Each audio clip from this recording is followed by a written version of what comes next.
Because the Nicaraguan government does not fulfill its responsibility of ensuring that the constitutional rights of its citizens are protected, such as freedom of speech and press, a dictatorship is able to hide behind a facade of democracy. For much of its existence as an independent country, Nicaragua's growth has been hindered by internal conflict, corruption, and violations of human rights. Nicaragua was ruled by the Somoza family dictatorship from 1936 to 1979. Under the corrupt dictatorship of Anastasio Somoza after the U.S. occupation of Nicaragua ended, people saw their rights infringed. Those who spoke against the authoritarian ruler were especially brutalized. A socialist group called the Sandinista National Liberation Front, known as the FSLN for short, sparked an uprising and overthrew the Somoza dictatorship in the Nicaraguan Revolution of 1979. When the new government, led by Daniel Ortega, began supporting both socialism and international terrorists, Ronald Reagan condemned the Sandinistas and refused to send them aid. Their close ties with the communist countries of Cuba and the Soviet Union further strained relations between the United States and Nicaragua. As a result, the CIA trained and supplied a rebel group called the Contras, who were fighting against the Sandinistas. The Contra War, as known, was characterized by the atrocities both sides committed against civilians and prisoners. In 1988, after 8 years of fighting, torture, kidnappings, and executions, the Sandinistas and the Contras reached a ceasefire. The Sandinistas remained the dominant political party after the war, with Daniel Ortega as president until he was defeated in the election of 1990. After losing the next two elections, they succeeded in restoring Daniel Ortega as president of Nicaragua in 2006, and he currently remains in power. His questionable victory in the flawed election of 2011, however, demonstrates that even in the 21st century, Nicaragua is still struggling to overcome problems from the past. While the Nicaraguan Constitution guarantees its citizens the freedom of speech and press, these rights are not respected and practiced by the government and the Nicaraguan National Police. The government cannot exercise censorship, but the fact that speaking against the Sandinistas can bring criminal defamation charges causes many people to practice self-censorship. Radio stations, television networks, and newspapers are the main sources of information for Nicaraguans. All have been heavily influenced by the Sandinistas in order to preserve their dominance and support from the people. Journalists often receive death threats and have even been killed by the supporters of the party for reporting on corruption and other similar topics that criticize the FSLN-controlled government. All citizens are granted the right to a fair and impartial trial, but the corrupt judiciary severely hampers this. Under the law, courts are supposed to be fair and independent. In reality, they can be bribed, are politicized, and maintain close connections with the Sandinistas. According to the Latin Barometro survey in 2011, only 40% of Nicaraguans were satisfied with the judicial system. Judges are appointed based on their political affiliations, and as a result, their biased rulings reflect this. Trials are frequently delayed for long periods of time, and courts in rural areas are inadequate. The mediocrity of the judicial system was shown in 2011 during the trial of Jason Purical, an American arrested under the notion that he was involved in the drug trade. Even after multiple searches of his home in Nicaragua by the police, no evidence was found. His own mother was prevented from testifying for him. Although irrefutable evidence was never produced, Purical received a 22-year sentence from a judge, whose lawyers claimed to be an unlicensed attorney.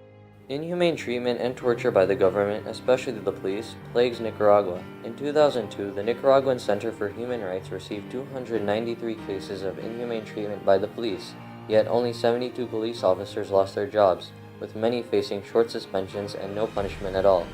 Officers are known for using excessive force and unwarranted arrests. Because President Daniel Ortega controls the police, they sympathize Sandinista supporters over opponents. Since police officers also have no fear of higher authority, they are corrupt and readily accept bribes. Although Nicaragua has all the institutions it needs to protect human rights, they are ineffective due to corruption. With few to challenge the amount of control President Daniel Ortega and the Sandinistas have over the country, one could say that Nicaragua is already under a dictatorship.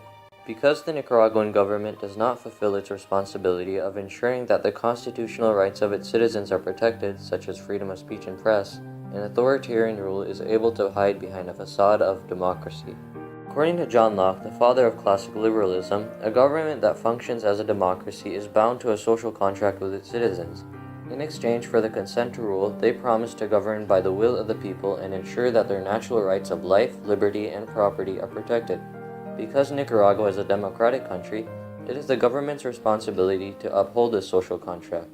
This responsibility is also bestowed upon them by their constitution and international agreements. However, even with such measures in place, the Nicaraguan government fails to fulfill its duty of protecting its citizens and serving justice to those who violate human rights. The suppression of liberties makes it difficult for Nicaraguans to voice their opinions against the Sandinista-controlled government. This is because there is a constant fear of persecution and retaliation by the president's supporters. As a result, the government runs with the consent of only part of the population instead of the whole. By not protecting the right of the Nicaraguan people to publicly oppose the government, President Ortega is ensuring that only his supporters can be heard. The National Assembly, which is Nicaragua's legislative body, is dominated by a supermajority of Sandinista supporters. 63 out of the 92 representatives pledge allegiance to Ortega. Political minorities are powerless. Whether the people who support him do so out of pride or from fear, they give President Ortega almost total control of the government. While the Nicaraguan government recognizes itself as a democracy, Ortega's actions in office have moved him closer to a dictator than a president. He has illegally replaced mayors elected by the people with his supporters and has been accused of rigging elections, to name a few. Ortega takes advantage of his enormous public support, corruption in the government, and the partisan nature of the Supreme Court to push the agenda forward. Previously, running for more than 2 terms as president was unconstitutional. However, on January 29, 2014, the Nicaraguan Constitution was amended to remove these limits. Now Ortega can and will run for a 3rd term in the upcoming election of 2016. Critics of this move say it was designed to keep the Sandinista leader in power for life. It was already difficult for the Nicaraguan people to exercise their right to change the government. With President Daniel Ortega gaining more and more control over the country, it has become nearly impossible for change to come about. A mass struggle like the Nicaraguan Revolution that freed the country from the Somoza dictatorship in 1979 may eventually be the only way to remove Ortega from power. Despite the fact that Nicaragua is essentially under a dictatorship, the government strives to maintain the appearance of a democracy by using elections, a legislative assembly, and courts. The Nicaraguan government continues to maintain the facade of democracy for both political and economic reasons. Currently, Nicaragua receives hundreds of millions of dollars in foreign aid from both the United States and the European Union. If Nicaragua were to commit to a full-fledged dictatorship, the US and the EU would terminate their support. In fact, $190 million in aid was suspended due to Nicaragua's weakening democracy and ignored human rights situation. Nicaragua is already one of the poorest countries in Latin America. Losing foreign aid would devastate the country.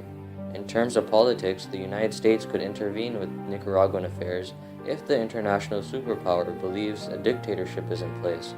In this interview, Ortega explains how the United States is still the imperialistic aggressor it was years ago.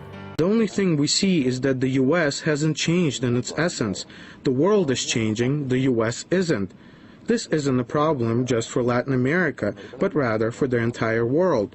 This country has military and economic power, and at the same time, it's not changing its expansionary and imperialistic policy. Do you mean that so far changes happened only in words, not in deeds? That's right. They carry on the same policy as always. They've been acting just like in the past. Their policy is of unwelcome intervention, of coups and threats. It's so-called policy of carrots and sticks. The United States has a history of interfering in countries where democracy is threatened. Nicaragua was no exception. During the Contra War in the 1980s, the United States supported the overthrow of Nicaragua's government because it leaned towards socialism. In addition, the Monroe Doctrine was used to justify their intervention in Latin American countries. By maintaining the appearance that they are a democratic country, following the same principles as the United States, there will be no reason for the U.S. to intervene as it had in the past. The mark of an effective democratic government is one that can protect the rights of its citizens, not infringe them. President Daniel Ortega and the Sandinistas are perfectly comfortable ignoring the rule of law in order to preserve their control. Dictators that do not come by force come by finesse. That is just what Ortega is doing, gradually siphoning power from the people to himself. The situation in Nicaragua is largely ignored by the international community. If the world continues to turn a blind eye to this seemingly democratic country, Nicaragua will be plunged into the tyranny not of Ortega the president, but of Ortega the dictator.